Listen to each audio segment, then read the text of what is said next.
Yo, what is good, YouTube? Krishan checking back in with another video. Let's start today's video off with a recent update from Hadi Choopan at about 2 weeks from the Arnold Classic. Hadi is really showcasing some great conditioning and dryness throughout the quads. And I'm very happy that Hadi made it to the USA with a few weeks to spare, because Hadi having to worry about if he's going to make it here or not can definitely have an effect on his look.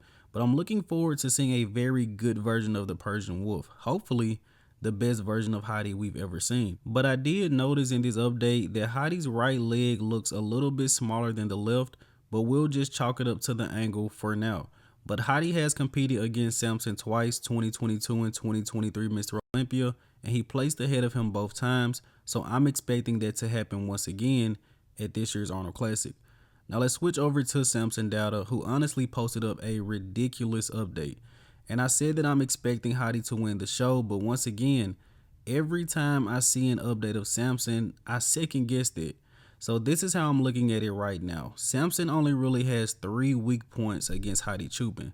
That's the midsection, the back, as well as the conditioning. But I would say that Samson has the edge as far as structurally, the roundness, and as well as presentation. Hadi Choopan is a pretty good poser, but he's no Samson Dauda. But as I've said pretty much every week going into this Arnold Classic, Samson and Hadi have 2 completely different physiques, and the judges are going to have their hands full.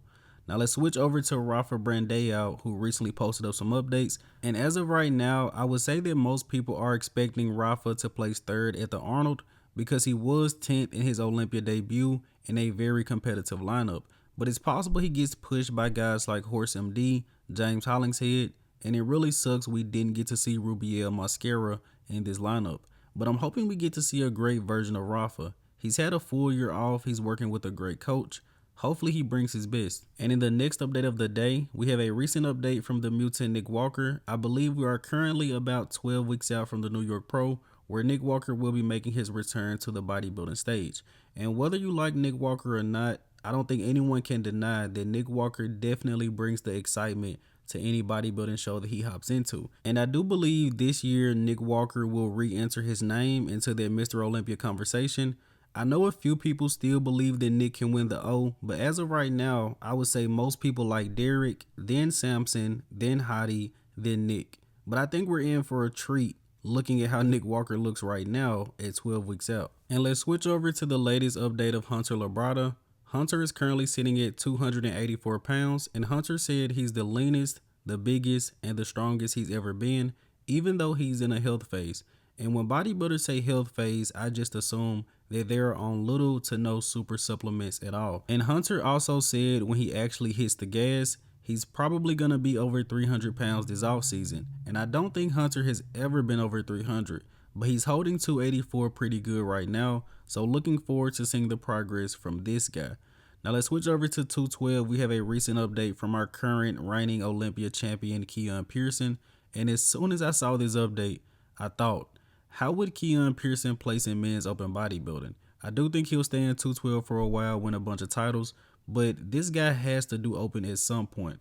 I really think you can compare his structure to Derek Lunsford in a few ways. And I have heard a few people say Keone has to at least defend the title once, but I truly believe this is the guy for 212, at least for the next few years.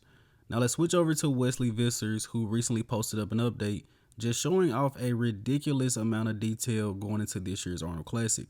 And I've probably said this in almost every Wesley Vissers update, but I'm looking forward to seeing him versus Brian going into this show. I've been a lot more impressed with Wesley Vissers updates. And I think it's very likely that we see the best version of Wesley Vissers at this year's Arnold Classic. This guy looks insane right now. Now also competing in the classic physique division, we have Michael DaBoul. And Michael actually placed ahead of Wesley at the 2023 Mr. Olympia.